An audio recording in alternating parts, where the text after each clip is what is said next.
Nous allons lire tout d'abord dans le livre des psaumes. Nous lirons au psaume 22.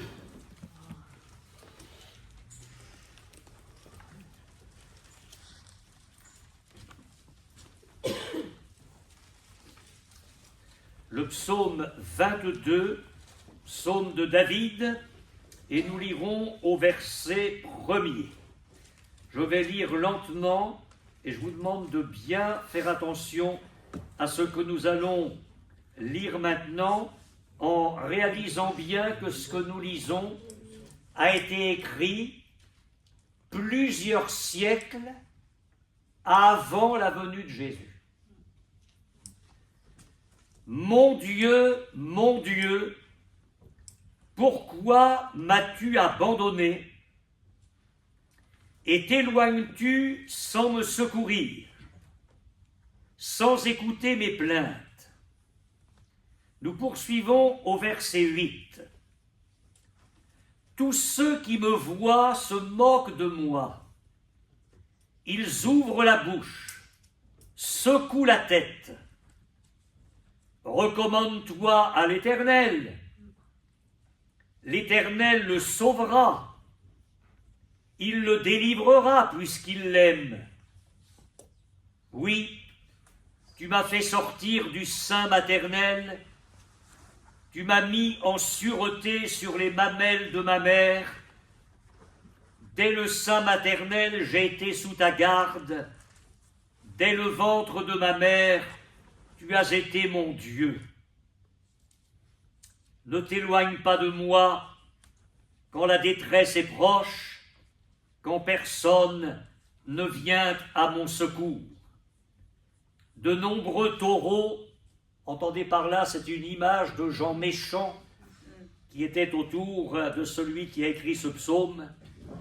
De nombreux taureaux sont autour de moi, des taureaux de Basan m'environnent. Ils ouvrent contre moi leurs gueules semblables aux lions qui déchirent et rugissent. Je suis comme de l'eau qui s'écoule et tous mes os se séparent. Mon cœur est comme de la cire, il se fond dans mes entrailles. Ma force se dessèche comme l'argile et ma langue s'attache à mon palais. Tu me réduis à la poussière de la mort, car des chiens m'environnent. Une bande de scélérats rôde autour de moi. Ils ont percé mes mains et mes pieds. Je pourrais compter tous mes os. Eux, ils observent. Ils me regardent. Ils se partagent mes vêtements. Ils tirent au sort ma tunique. Et je le répète, ce texte que nous venons de lire a été écrit des siècles avant que Jésus ne vienne sur notre terre. Et maintenant, nous allons lire dans le livre de Matthieu, l'évangile de Matthieu, au chapitre 27. Matthieu, chapitre 27, et nous lirons au verset 32.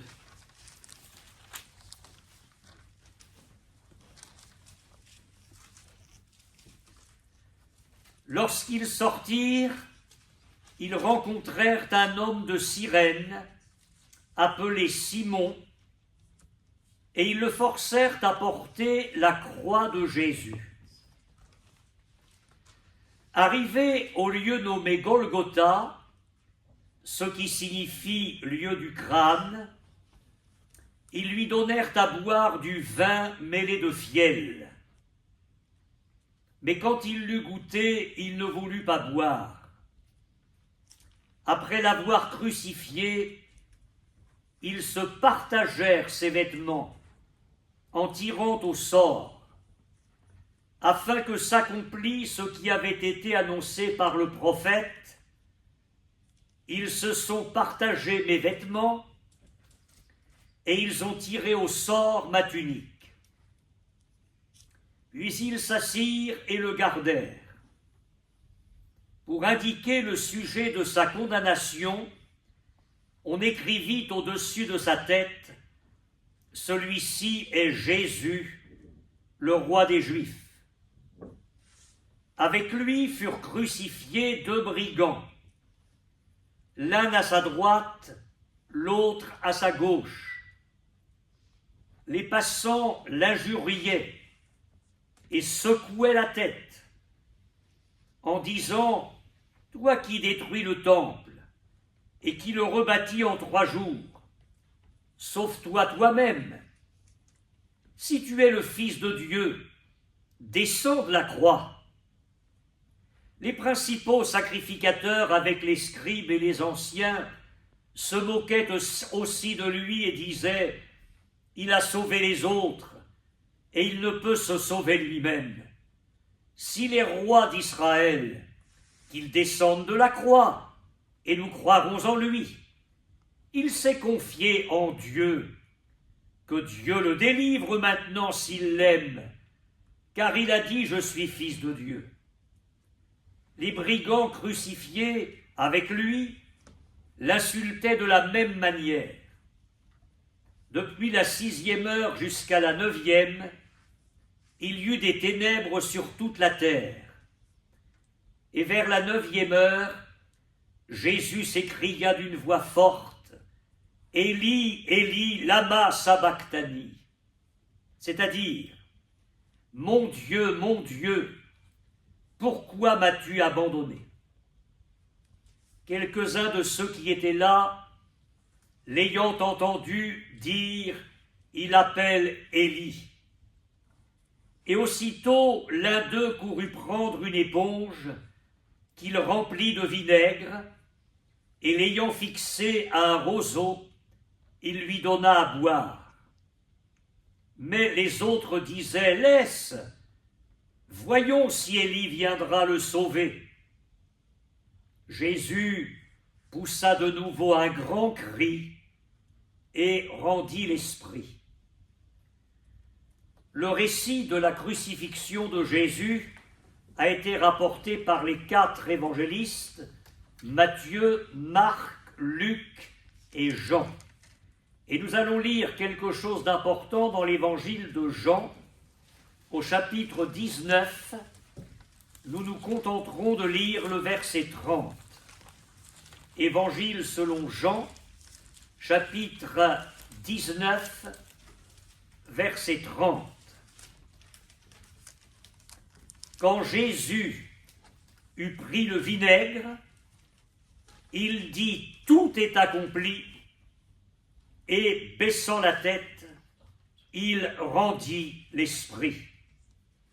Et nous ferons une dernière lecture. Juste après l'évangile de Jean, vous avez les Actes des Apôtres. Nous lisons au chapitre 1er, verset 1er. Actes des Apôtres, chapitre 1er, verset 1er.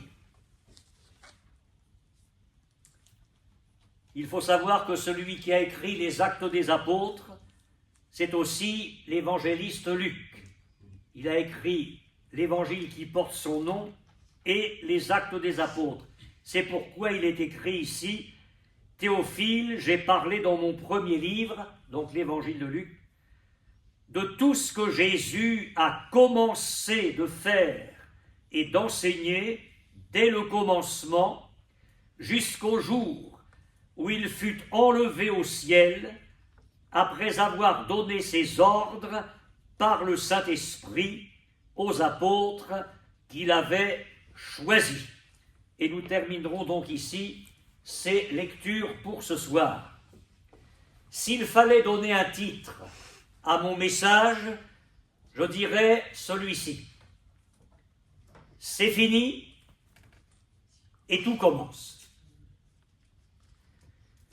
En effet, l'évangéliste Matthieu, dont nous avons lu quelques extraits concernant la crucifixion de Jésus, l'évangéliste Matthieu nous rapporte l'avant-dernière parole de Jésus prononcée sur la croix.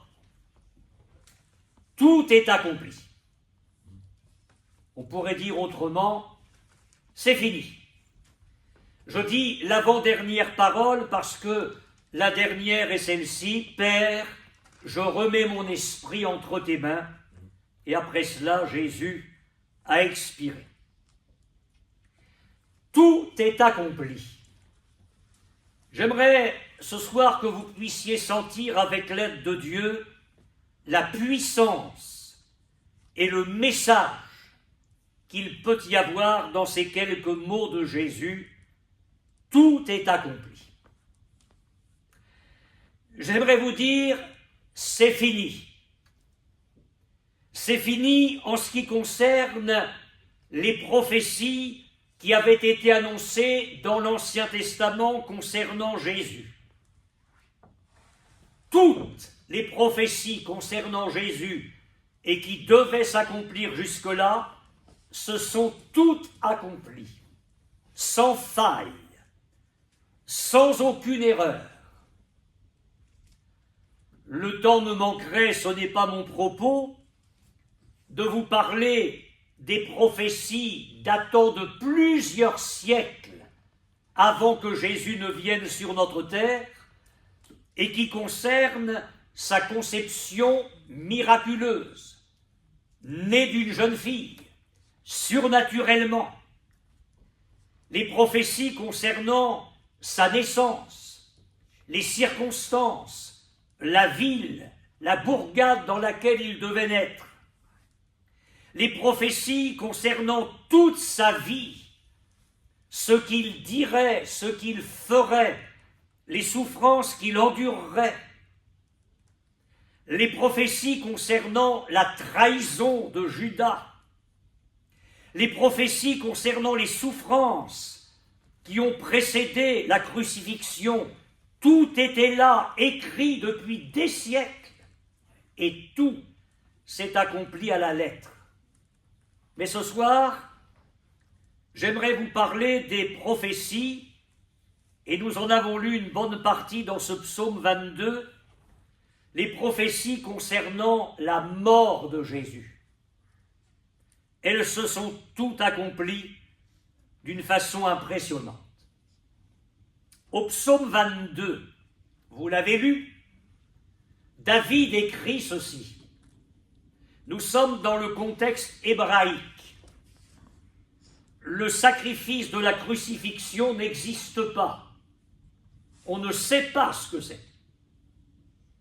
Mais des siècles auparavant, parlant des souffrances du Messie, et c'est comme si c'était le Messie qui parlait, David écrit « Ils ont percé mes mains et mes pieds ». Mais c'était quelque chose d'inconnu. Il y a là une prophétie extraordinaire. De chaque côté de Jésus sur le mont Golgotha, un malfaiteur est crucifié, l'un à sa droite, l'autre à sa gauche. Et dans le livre du prophète Ésaïe, il a été écrit, c'était annoncé des siècles auparavant, que Jésus serait mis au nombre des malfaiteurs. Vous l'avez lu tout à l'heure avec moi au psaume 22, où David écrit « Ils se sont partagés mes vêtements, ils ont tiré au sort ma tunique ». Mais ça, Jésus ne pouvait pas le fabriquer alors qu'il était sur la croix. Il s'est passé là des choses qui échappaient à ce qu'il aurait pu orchestrer pour dire « ça s'accomplit ». Mais là, il était sur la croix et au pied de la croix, les soldats se partagent ses vêtements. Et ils tirent au sort sa tunique. Les prophéties se sont accomplies à la lettre. On tend à Jésus une drogue, du vin mêlé de fiel. C'était pour mettre les crucifiés dans un état second et apaiser leurs souffrances. Mais il est écrit dans l'un des psaumes de la Bible, au psaume 69, « Ils ont mis du fiel dans ma nourriture ». Là encore, des siècles avant, un détail semblable, si détail il y a été prophétisé. À un moment donné, sur la croix, Jésus dit « J'ai soif ». Un soldat romain prend du vinaigre et le tend à Jésus.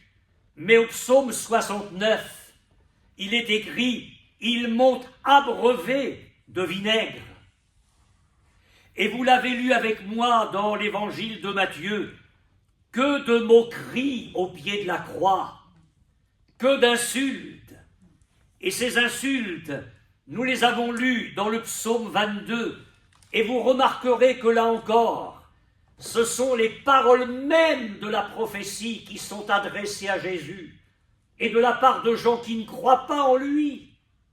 Il a sauvé les autres, qu'il se sauve lui-même, que l'Éternel le délivre s'il m'aime. Mais ça, vous retrouvez ça au psaume 22, on l'a lu ensemble. Et puis au psaume 109, vous me faites confiance, le Messie dit des siècles auparavant qu'on le regarde, qu'on secoue la tête. Et c'est ce qui s'est passé exactement. Et puis alors, le psaume 22 commence par quelque chose d'extraordinaire. Mon Dieu, pourquoi m'as-tu abandonné? Ce sont exactement les paroles que Jésus prononcera des siècles plus tard sur la croix. Au psaume 31 dans la Bible, il est écrit « Je remets mon esprit entre tes mains ». C'est exactement ce que Jésus a dit sur la croix. Et puis là, Jésus ne pouvait pas le fabriquer non plus. Il est mort. Un riche, Joseph d'Arimathée, demande à Pilate la permission de prendre le corps de Jésus. On l'enveloppe d'un linceul et on va le déposer dans un sépulcre neuf, creusé dans le roc. Le tombeau d'un riche, lui qui a été l'ami des pauvres. Mais là, dans le livre du prophète Ésaïe, des siècles avant, il est écrit « On a mis son tombeau avec le riche ». Qu'est-ce que je suis en train de vous dire, mes amis? Que ce que j'ai dans les mains n'est pas un bouquin. C'est un livre unique. C'est le livre de Dieu. Tout entier, la vérité. Tout ce qui est écrit là est vérifiable. Tout s'est accompli à la lettre. Et je voudrais vous dire, mes amis, considérez avec attention la Bible, toute la Bible. Considérez avec attention le message de Dieu aux hommes et placez toute votre foi dans ce que Dieu dit. Votre bonheur, la réussite de votre vie, votre présent et votre éternité dépendent de cela. Si vous avez une Bible, commencez à lire l'Évangile chaque jour. Nourrissez-vous de ce que Jésus a fait, de ce qu'il a dit, parce que c'est ça qui va vous aider à vous approcher de Dieu. Jésus a dit « Je suis le chemin, la vérité et la vie. Nul ne vient au Père que par moi. » Si vous n'avez pas de Bible, je vous encourage à vous en procurer une à la fin de la réunion et commencer à lire cet évangile de grâce, cet évangile d'amour. La Bible mérite toute notre attention. Elle mérite toute notre foi. Jésus a dit « L'homme ne vivra pas de pain seulement, mais de toute parole qui sortira de la bouche de Dieu. » C'est fini. Tout s'est accompli en la personne de Jésus. Je voudrais vous citer un texte de la Bible un peu difficile, mais je vais vous l'expliquer. D'ailleurs, c'est pour ça qu'il y a des pasteurs. Je voudrais vous dire, c'est fini, parce que la justice de Dieu a été satisfaite. Alors voilà le texte un peu difficile de la Bible. C'est lui, Jésus, que Dieu a destiné pour ceux qui croiraient à être une victime propitiatoire, parce qu'il avait laissé au temps de sa patience les péchés impunis. Mais maintenant, pour ceux qui croient, il peut les justifier tout en restant juste. Vous allez dire, j'y comprends rien. Alors on va faire ça, très simple. Dieu avait destiné Jésus, son Fils, alors qu'il n'était encore dans le ciel, à venir sur la terre pour être une victime propitiatoire. En mourant sur la croix, Jésus est considéré comme une victime propitiatoire, c'est-à-dire que pour ceux qui croient en Jésus, Dieu n'est pas un adversaire, Dieu n'est pas quelqu'un qui va les repousser, les condamner, mais Dieu va leur être propice. Dieu n'est pas propice à n'importe qui. Dieu est propice à ceux qui croient en Jésus. Victime propitiatoire, et Jésus a pu dire sur la croix, c'est fini. Tout est accompli, c'est fini. Dieu n'est pas le Dieu qui repoussera l'humanité. La volonté de Dieu, c'est que tout être humain soit sauvé. La volonté de Dieu, c'est que vous soyez sauvés. Amen. Dieu pourrait nous punir à cause de nos péchés.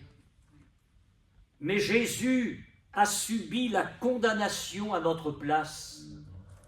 Il a subi le châtiment pour nous. Si Jésus ne l'avait pas fait, en vous offrant le ciel, Dieu aurait été injuste. Parce que le péché mérite un salaire. Votre péché et le mien méritent un salaire. C'est la mort. Et pas seulement la mort physique, mais l'enfer. Ce que la Bible appelle la seconde mort, la séparation d'avec Dieu pour l'éternité. Alors, Dieu ne peut pas offrir le ciel comme ça. Il faut que sa justice soit satisfaite, parce que Dieu est saint. Mes amis, vous ne pouvez pas regarder le soleil en face.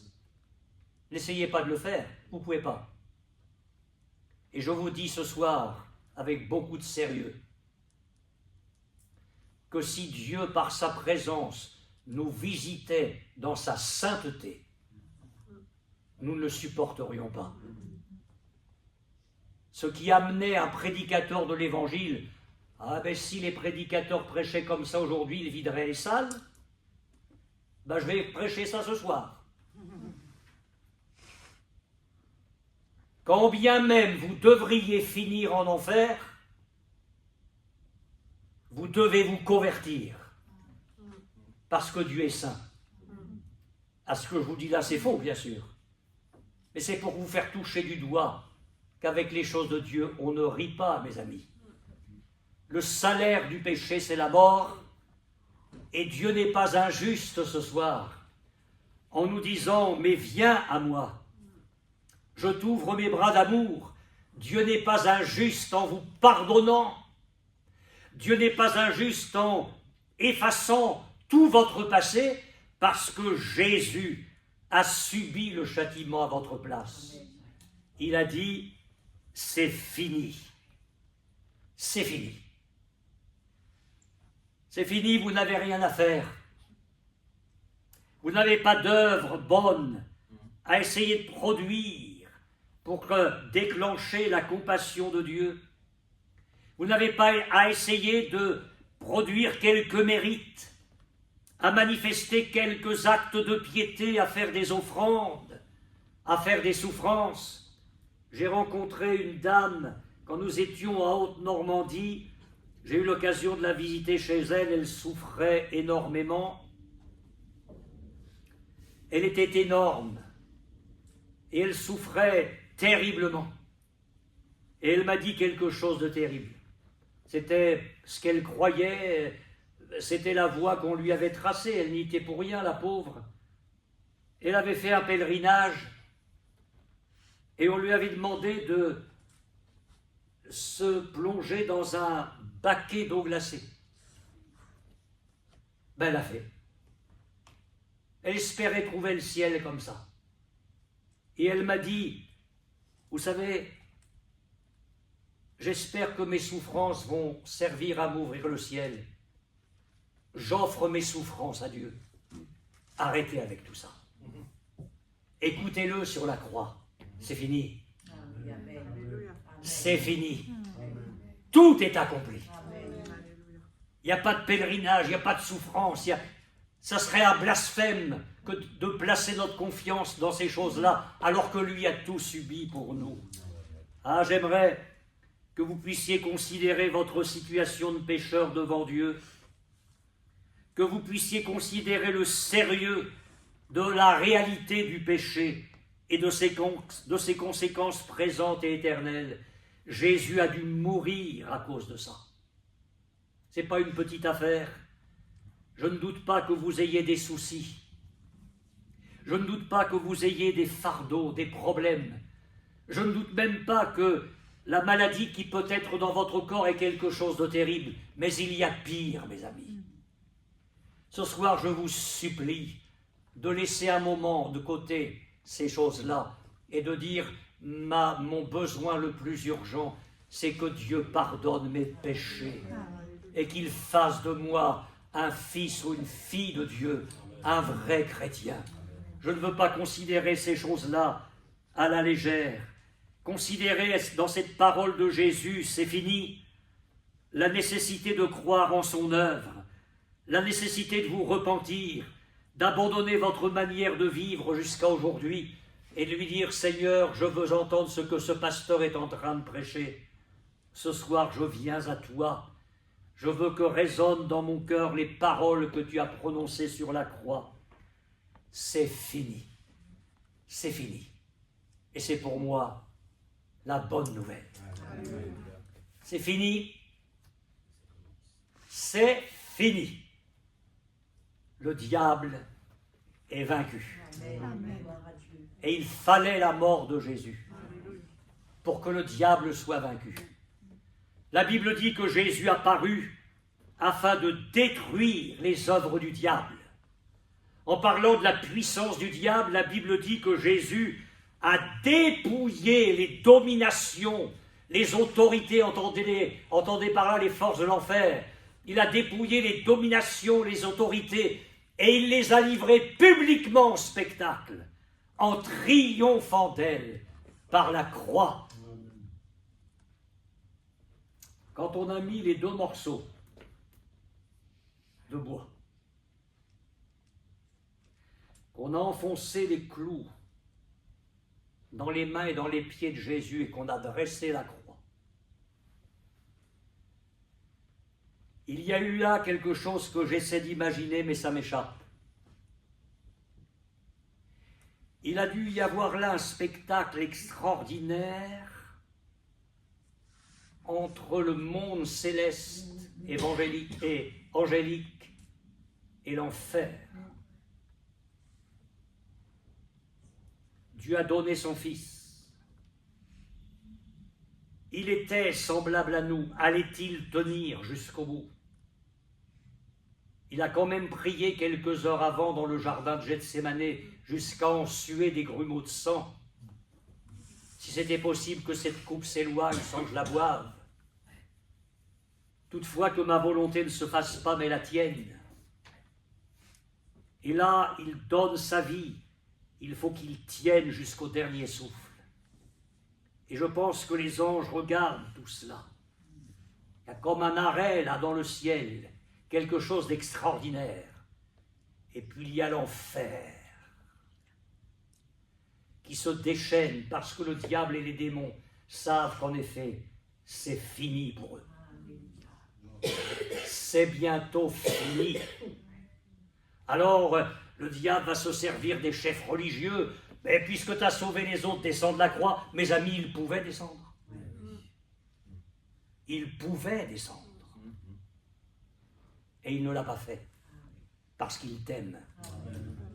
Parce qu'il voulait te sauver.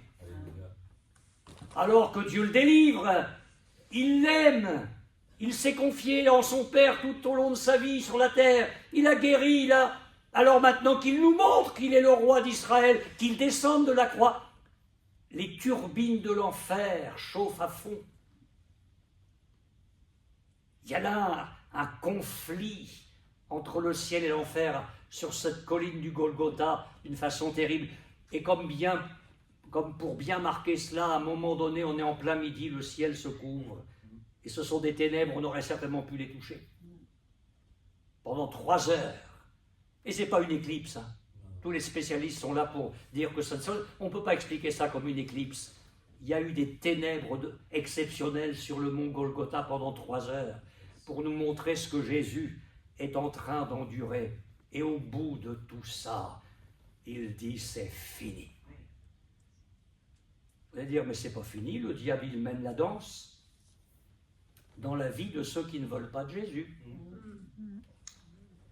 Dans la vie de ceux qui ne veulent pas de Jésus. Parce que pour ceux qui veulent recevoir le Christ, il n'y a pas de cohabitation. Dans une vie qui reçoit Jésus, le diable fiche le camp. Excusez-moi, mais c'est aussi simple que ça. Et à partir du moment où une vie s'ouvre à Jésus et reçoit le Christ comme le Sauveur, le sang de Jésus le purifie de tout péché. Les passions, c'est fini. Les mauvaises habitudes, les addictions, la saleté, tout ça, c'est fini. Quelqu'un qui reçoit Jésus commence une nouvelle vie. Ce n'est pas une amélioration, mais par rapport au passé, il peut dire c'est fini. C'est fini. Cette vie-là, je n'en veux plus. Je crois que Jésus me donne une vie nouvelle. Si quelqu'un est dans le Christ, il est une nouvelle création. Mais je ne vais quand même pas finir sans vous dire ça. C'est fini pour ta maladie. Ouais, bon, on a du mal à le croire, mais c'est bien dommage, parce que si on le croyait, on le vivrait ici. Mais on a du mal à le croire. Pour le reconnaître, ça, il faut confesser notre incrédulité, nos doutes. Et pourtant, il a dit, c'est fini. C'est fini. Parce que je lis dans ma Bible que dans les meurtrissures de Jésus, nous avons été guéris. Je lis dans ma Bible, et c'est l'apôtre Pierre qui écrira cela dans le Nouveau Testament, dans la meurtrissure de Jésus, nous avons été guéris. C'est fini. La maladie, ça peut être fini dans ton corps. Il l'a dit sur la croix, c'est fini. Tout est accompli. C'était dans les années 1930, un évangéliste qui partait pour l'Afrique s'est arrêté au Havre. Et puis là, il y avait 2 chrétiennes qui tenaient un petit restaurant, les sœurs Biolay. Elles ont prié 15 ans. 15 ans. Pour que Dieu envoie un réveil sur la France. Et quand cet évangéliste est arrivé au Havre, elles l'ont rencontré, elles ont dit, écoutez, on vous supplie de faire quelques réunions. La salle de restaurant, on la transforme en salle de réunion et vous prêchez l'évangile. Alors il a commencé à faire quelques réunions.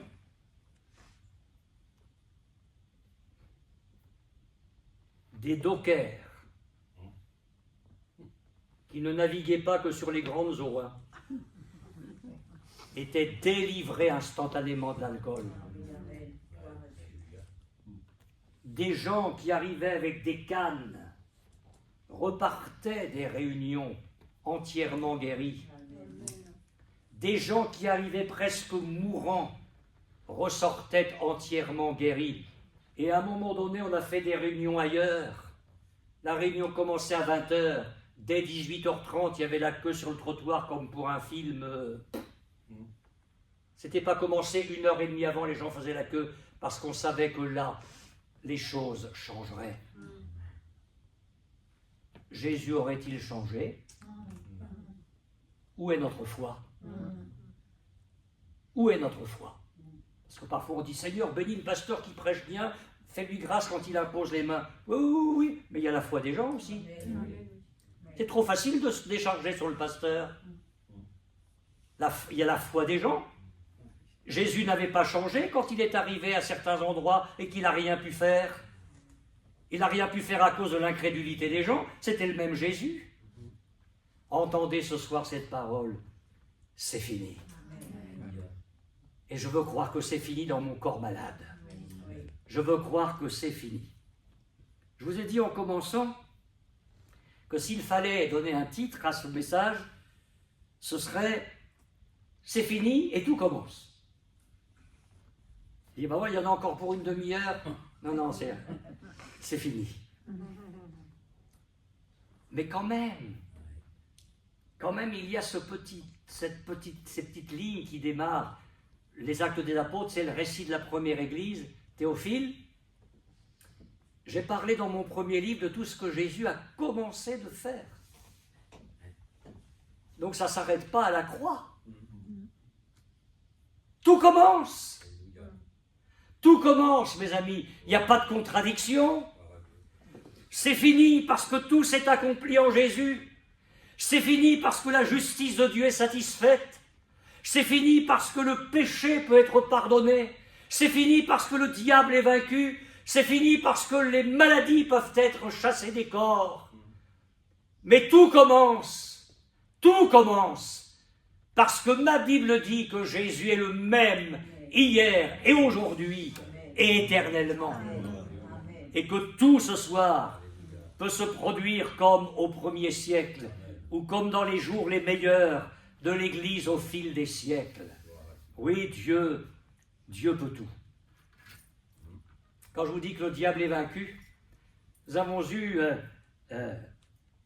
dans nos réunions en Haute-Normandie un couple qui était en grande difficulté. Nous avions fait des grandes réunions dans le cirque couvert de Rouen et dans plusieurs jours.